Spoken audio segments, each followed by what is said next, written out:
You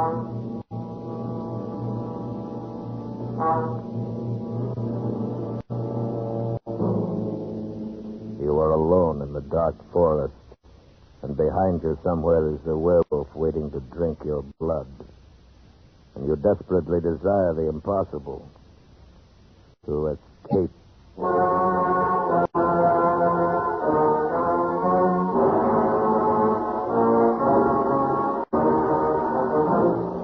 Escape, produced and directed by William N. Robeson, and carefully plotted to free you from the four walls of today for a half hour of high adventure.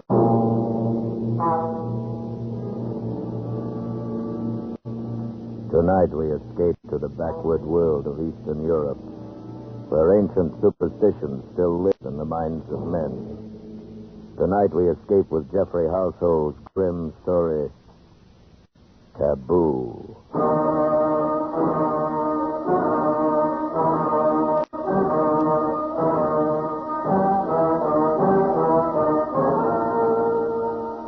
Among semi-civilized peoples, there has always been widespread belief in werewolves, those fantastic creatures supposedly able to turn from man or woman into wolf and back again at will.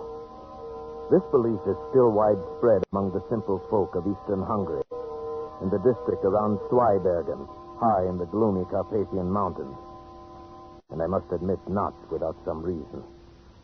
Before the late war, I often spent my vacations in that area, drawn to the dark loneliness by the pool of my Slavic blood. It was the same with her, perhaps, and our kindred ancestry no doubt drew us together. Her name was Kira Vaughan, and she was there with her husband, pleasant young Englishman. They were obviously much in love, and I felt almost like an intruder when I found myself the only other vacationer in the village. However, they made me welcome and invited me to dinner. It was an excellent dinner. Won't you have some more stories, Mr. Sirabia? Oh? Thank you, no, Mrs. Vaughan. I've eaten far too much already. I cannot say when I've had so excellent a dinner. Thank you. I'm sure I shall get nothing like it at the inn. I should hate to have to stay at the inn. See, Sir my wife is one of those delightful creatures who cannot stand to be shut in. She must run free, preferably in the woods, with her hair streaming in the wind. She's quite unusual. Indeed she is, my dear Vaughan. And you may count yourself most fortunate. Oh, I do. Where else did I find so good a cook? Oh, very true. I've never tasted venison quite like that tonight. Delightful. Thank you. Another of her little victories. She delights in outdoing the ordinary housewife. She disdains the village shop and gets her meat right off the hoof. Oh? You do your own hunting? Oh, dear no. Not that. She's much too kind-hearted and loving a person for that. Found a new source. The district game warden brings fresh venison to our door. Oh, it's not he, but his son. True. The game warden's slightly moronic son, who is, I'm sure, in love with her. Oh, that's ridiculous. Oh, not so. It's quite understandable. I'm beginning to fall in love with her myself. You see, my dear. Thank you, sir. Seriously, though, I can understand this wild desire to be free. This wish to, as you put it, run in the woods with the wind in your hair. It is some legacy of our Slavic blood, no doubt. Yours and mine and the game warden's moronic son. Somehow we feel at home in these dark forests. Oh, you too. Yes. And I don't. I confess it, I don't. There's something here that frightens me. Something strange and inhuman and taboo. Darling. I'll confess something, Sir. I don't like Kira to go out into these forests alone. Maybe I'm afraid that someday this emotional impulse of hers will get the better of her and she'll just disappear. Like those two men last week. Oh? What was that? Did I miss some exciting happening? No, not really. No, you'd think so to hear the villagers talk. A fellow coming home through the woods after dark just disappeared. Probably got fed up with life here in the village and lit out for Budapest. And what about the other one? Oh, yes. Well, a search party went out the next day to look for the fellow. When they got back, they found one of their party was missing. Evidently, he'd taken the opportunity to skip out, too. Is that what you really think? Oh, why not, my dear? If those men had been done away with, it might have been by something supernatural. And there's no such thing. But might it not have been some wild animal? Oh, the bears around here are harmless and the wolves are not in packs. At any rate, there would have been some sign, some blood, tracks, something. There was nothing. They simply disappeared, vanished, skipped out. Richard, how can you be so careless? You see the paradox? My wife, who loves the woods, believes the fantastic tales of the villagers. I, who confess to finding the woods strange and frightening, do not believe them.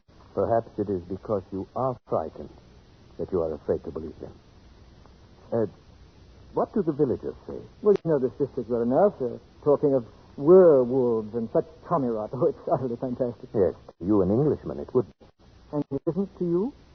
Fantastic, yes, I suppose. But perhaps Mrs. Vaughn and I, who feel at home in this forest, can understand and believe such fantasy a little more easily than you. Yes. I remember many times as a child. I dreamt of being an animal. I thought then that I would love it. The freedom of the forest. Exactly. That primitive instinct is so deep within us all. A heritage of some dim, distant past. In us Slavs, it lies closer to the surface. It takes very little to bring it to light.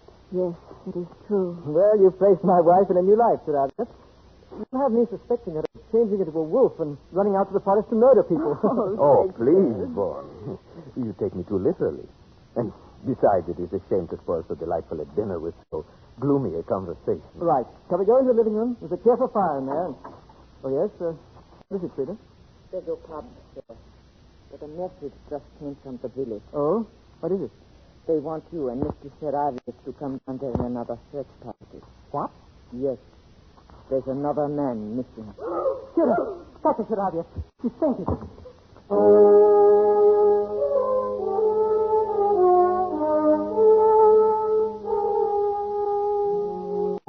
It was only then I realized that these people were under a terrible tension. I was to learn very quickly that the whole village shared it. Every able-bodied man in the district was at the inn when we arrived. The magistrate explained the situation. The grocer.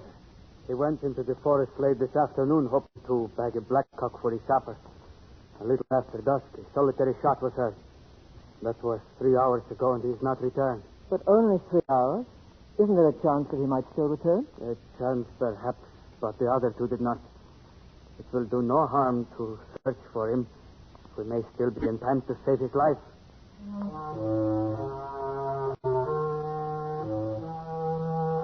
We searched most of the night, and the next morning, Vaughn and I went out again. We climbed to my favorite spot for hunting blackcock, and then followed the trail down to the village, the trail the missing grocer would have taken. I was beginning to be a little exasperated at Vaughn. He seemed to be so casual and uninterested, as if he were convinced that this one, too, had merely skipped out. But I underestimated him. He was a skilled tracker, and suddenly he did show some interest. Wait a minute. Someone has turned aside from a path here. Hmm? He's in a hurry. I wonder why. I think you are right. There are some broken branches. Why? Why here? It's hardly likely anyone would go plunging into that thicket unless he had a reason. Wait. See that big white rock behind the thicket? When you're being followed, it's comforting to have a clear space around you. You'd feel safe up on top of that rock with a gun in your hands, if you got there in time. You may be right. Let's go up. Righto. We forced our way through the underbrush to the rock. It was 30 feet high on the downslope side, and a hot spring at the foot of it bubbled out of a cavity scarcely 2 feet wide. We made our way up to the slope, around it, and came out on top. There was nothing there except for some ivy in the cracks, and one small stunted tree. Aha! Look at that. Where? The tree. The entire base has been shattered by a charge at close quarters. Perhaps that was the shot that was heard. You're right, it must be. They say there's always a tree between you and it. What do you mean, it? The werewolf. Well, this must have been a baby one then. That mark is only 6 inches off the ground. No. I think the man's gun went off as he fell. Perhaps he was followed too close as he scrambled up. About here would be where his body would have fallen. Do you see anything? I don't. No blood stain. Yeah, well, wait. Look here. Oh, but it's just a tiny spot. It's enough. It's blood, all right. And something more. A tiny bit of tissue. Let me see. Yes. Brain tissue. Must have come from a deep wound in the skull, made by something like an arrow or a bird's beak. Or maybe even a shot. When we brought our information back, the excitement of the village mounted. The peasants crossed themselves, and at the inn, the old tales were being told. That's old Weiss, the game warden, talking now. And Joseph Weiss, his son, beside The moronic son. Yes. The old man is a character, too. Listen. The ticket won my grandfather's team. It followed him in the forest. Time after time, he met at the twilight outside his cabin. And time after time, he fired at it point blank. But he couldn't hurt it. Then he pounded a silver finger and loaded his gun with it. One shot and the wolf disappeared. The next day, they found Heinrich the cobbler dying in his house with a beaten silver coin in his belly. Hold! You believe that stupid talk? Joseph! My grandfather used to tell the same story. Only when he told it, it happened to his grandfather. Anyone can see it didn't happen at all. And things can't happen. Joseph, you call your father a liar? I do. Well, far from being a moron, Joseph seems to have more sense than the others. Perhaps. Joseph, you're not afraid of this werewolf, then, eh? No. Why not? The whole village is frightened. I'm used to walking alone in the woods at night. You've got to be a part of the forest, and you'll not be afraid of it. You do believe in werewolves, then, eh? Don't say a man can turn into a wolf, no. But I can understand why he'd want to. Your theory again, Sir Abius. Yes. I think I understand that too, Joseph. But what does it feel like? It feels as if the woods had got under your skin, and you want to walk wild and crouch at the knee. Yes. I think he's perfectly right. And you explain it by some primitive urge? Possibly. There may be many reasons. Physical hunger could be one. We sometimes forget that man was once a fleet-footed hunting animal with all the necessary instincts. Hunger? Yes, we all know about that. About what it can do to a man. I've been trapped in a cliff for 5 days, I know. None of you have suffered hunger as we did in the prison camp during the war. None of you knows what it is to eat. Joseph, let's not talk about it. He gets so upset remembering. Well, we'll have to go on searching for the body and for the werewolf. You'll not find it. Not until you arm yourselves with silver bullets. Perhaps it is gone now, whatever it is. The search parties may have frightened it away. It wasn't frightened by the first search party. It simply took one of them. Now it is still here. And it will strike again. You may be sure of that.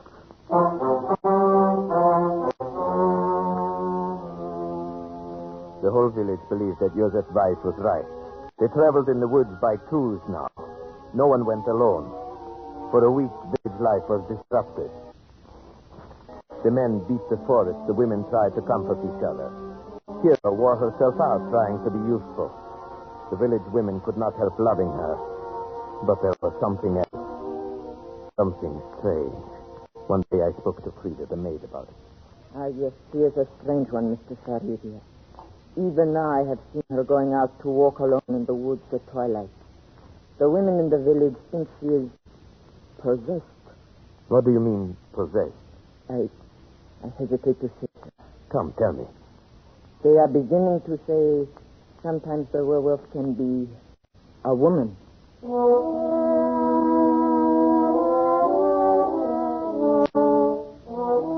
At first, the suggestion seemed so ridiculous to me that I hesitated to speak of it. But then I decided to tell Vaughn before this rumor could reach Kira herself. She was actually much upset. That settles it, Sir. We've got to do something. Something, yes, but what? There's only one thing we can do. Track down this posed werewolf. But that's what we've been trying to do for a week. How can we It's do... really very simple. We'll offer him bait. Bait? Who will be this bait? You and I, Sir Abius. It's a game. Why, yes, of course I'm here. Good. But how? Are you going to tie me to a tree and watch out with a gun? That's about right. Only we needn't tie you up. And since it was my idea, you can have first turn with the gun. Are you a good shot? Right. This is no time for false modesty.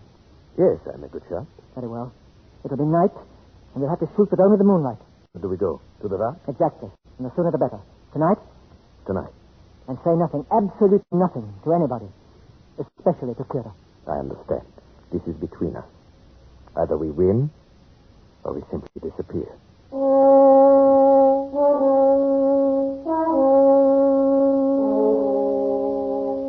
It was difficult getting away without telling Kira what we were going to do. She seemed to sense that something was wrong, and she sat staring after us with strange, angry eyes. In the village, Vaughn and I parted and made our ways to the rock separately.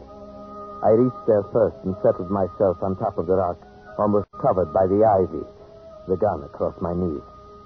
Presently, Vaughn appeared on the path, and I gave the signal that I was there and ready.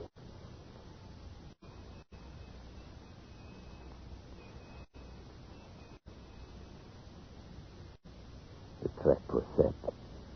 In the eerie stillness of the dark forest, we waited. Vaughn paced slowly on the path. I kept the gun tight trained a yard in back of him as he walked. Minutes passed in silence. Hours went by. Nothing happened. It was almost midnight, the end of our vigil. Vaughn waved his hand and started off down the trail. He would go fast in case he was followed, taking a shortcut down an old timber slide. He'd be in the village in 10 minutes.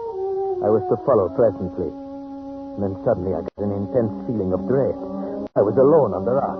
My spine tingled, and then I heard a quick rustle in the ivy behind me. Something brushed my face. It was only a bird. A night bird had lit in the ivy and now swooshed past me and flew away. My nerves were still tingling when I got back to the village.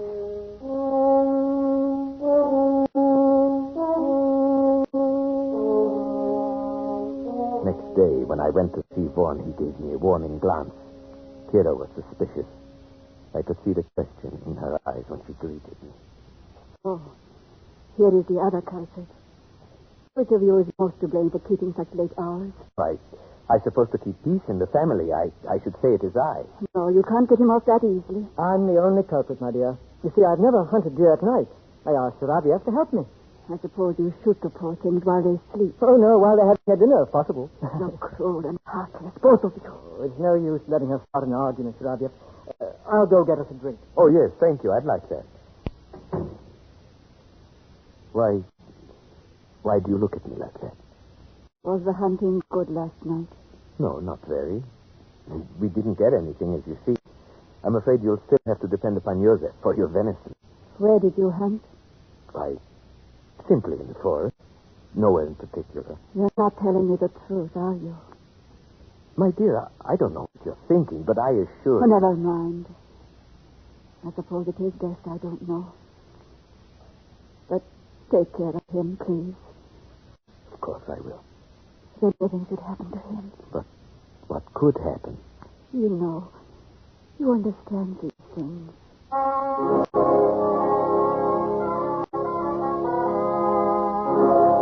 That night, I was the bait.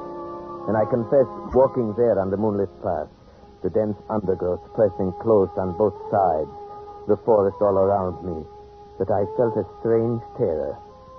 But nothing happened. Once a bear ambled across the path, paused, sniffed, and disappeared into the brush. Then a little later, I thought I saw a flicker of white in the clearing below.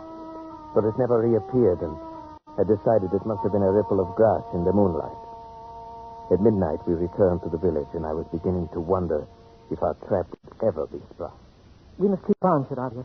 I have a feeling that tomorrow night, perhaps, or the next night... I'm game as long as you are, but so far we've only lost sleep. I've got to keep on. Have you forgotten about Kira? The things they're saying about her? No, of course not, but surely these people would not do anything to her. It's not that. It's what it might do to her spirit that she would hear those insane rumors.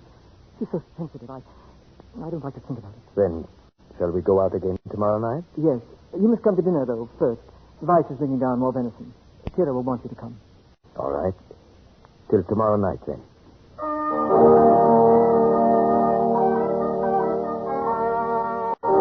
After dinner, we went out for our third night on the rock. Vaughn was the bait tonight, and I the watcher. The forest was alive with sound. A deer coughed. The bear came ambling back as woolly and harmless as a dog. I was watching him when suddenly he paused and sniffed the air, then disappeared into the trees. The animal sounds quieted one by one, and tense stillness fell over the forest. My hand tightened on the gun, and suddenly I saw it. That flicker of white moving fast through the trees. It was coming up the path toward Vaughn, a soft, bulky white blur, coming surprisingly fast. Vaughn's back was turned. He did not see it. My finger tightened on the trigger. It was only a few yards away when he turned. Kira! I started to press the trigger. No, Kira, no! Kira, what are you doing here? Oh, darling, I was looking for you. I looked last night, too. Oh, you can't. Kira, you shouldn't have. It was foolish, terrible. But you said there was something else in my nose. That's why I was running. Kira, you shouldn't be out here alone. Well, what about you? Where's Taboo? She's up there on the rock, covering me with his rifle. I'm here to be straight. I'll show you. I'll hold out my handkerchief like this. Now, Taboo, put a hole in that. I stared for a moment at the white square of handkerchief, then at the white of her coat. My lips were dry. My finger felt numb on the trigger. Come on, Taboo, the handkerchief. Please, God, don't let me miss. There, you see, my dear? We went down the path together, and I followed after a moment. 100 yards from the timber slide, I knew I was being followed.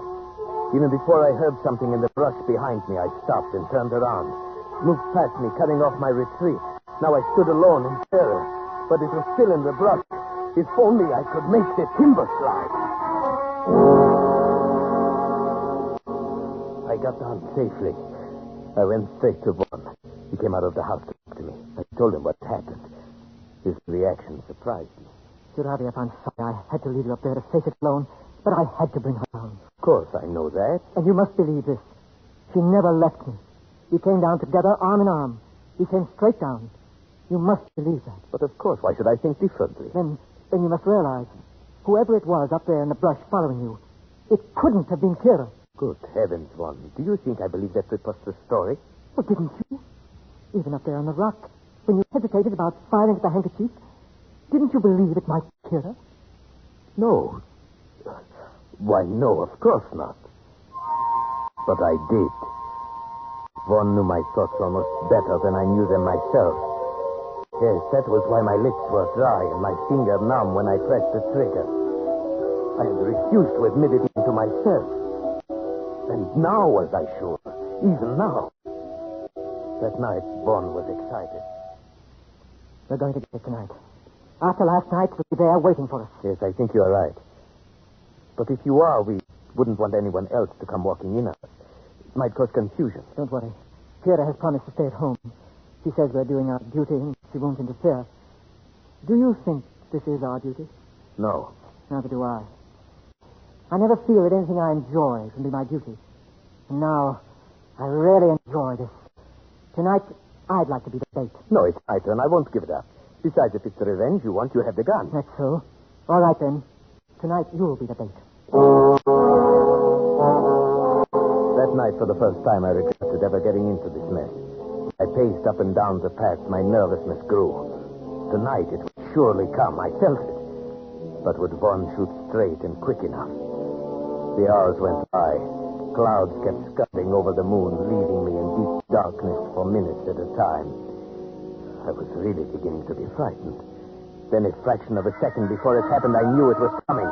There was a hot breath on my neck, a crushing weight on my shoulder, something hard against my skull, and a crack of...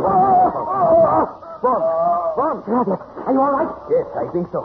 What was it? A man, hurry, come on. I'm going in after him. All right, I'm coming. Vaughn, where did he go? I can hardly believe it. But he went right into this hot spring under the rock. But there's hardly opening enough for a rabbit. He went under the water. Come on. Wait, Vaughn, I'm coming with you. We plunged into the spring, wriggling our way forward, not knowing what to expect. Vaughn held the rifle high above the water, but there wasn't room enough for our heads. We had to hold our breath and plunge forward. Luckily, it was only a few feet. I emerged and took a breath. Then I heard Vaughn fire. Oh, got him. Where? Shine the flashlight. There, at the other side of the cave. Yes.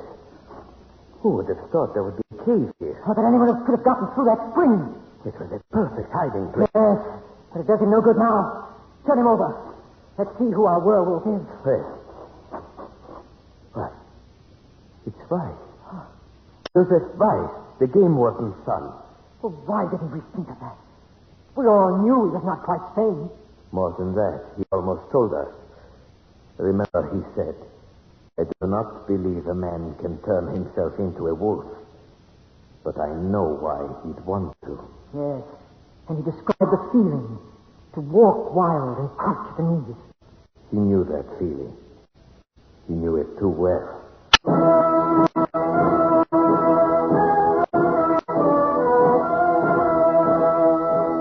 Beside Joseph's bike, we found a murder weapon. It was a patented animal killer, a heavy iron muzzle that gripped the scalp, a heavy spike that was released by a spring.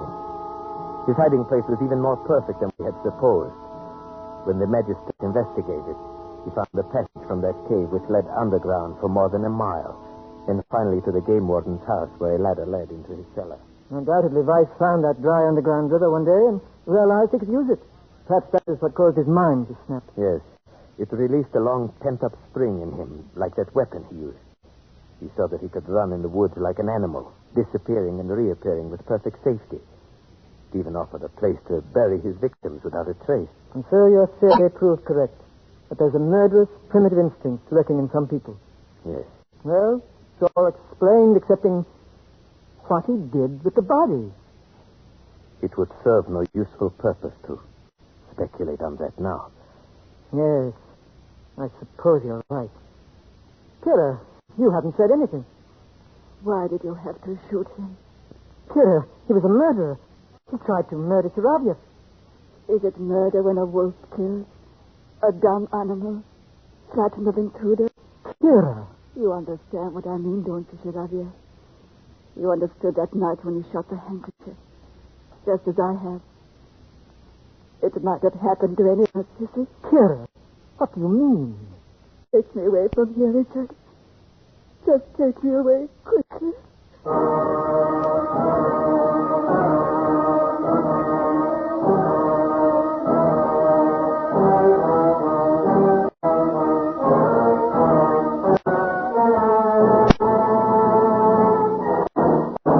Escape is produced and directed by William N. Robeson, and tonight brought you Taboo by Jeffrey Household, adapted for radio by John Dunkel with Paul Frees as Shiravyev, Marta Mitrovic as Kira, and Morgan Farley as Bond. The special musical score was conceived and conducted by Cy Shure. Next week, you were standing on a bridge over Owl Creek with a noose around your neck. There's only a few seconds left to live. A few seconds left to plan your escape. Next week, we escape with Ambrose Bierce's famous story, An Occurrence at Owl Creek Bridge. Good night, then, until the same time next week when we again offer you Escape. This is CBS, the Columbia Broadcasting System.